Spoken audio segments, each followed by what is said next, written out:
Month end దగ్గర పడితే నీ ట్రేడింగ్ ఏమన్నా మారిపోతుందా?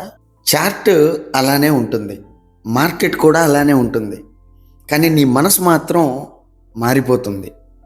స్క్రీన్ ముందు కూర్చుంటావు కానీ క్యాండిల్స్ చూడవు, మనసులో మాత్రం ఒకే ఒక లైన్ తిరుగుతూ ఉంటుంది.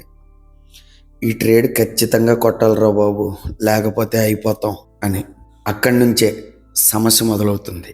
ట్రేడ్ని నువ్వు ఎంట్రీగా చూడడం ఆపేస్తావు, దాన్ని ఒక సొల్యూషన్గా చూడడం మొదలు పెడతావు.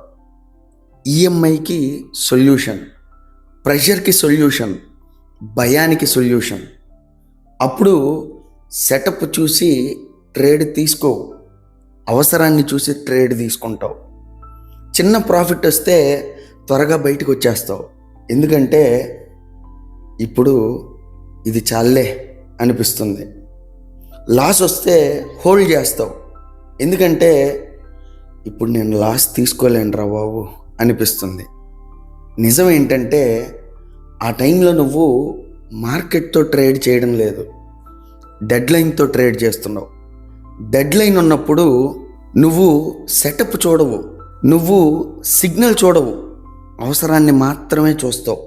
అక్కడి నుంచి డిసిప్లిన్ నెమ్మదిగా మాయమైపోతుంది, సైలెన్స్లో, శబ్దం లేకుండా. దీనికి సొల్యూషన్ ఏంటో తెలుసుకోవాలి అంటే వీడియో అప్లోడ్ చేశాను, కింద లింక్ ఇస్తున్నాను, చూసేయండి, సొల్యూషన్ వస్తుంది. Subscribe to mind power vault. Thank you.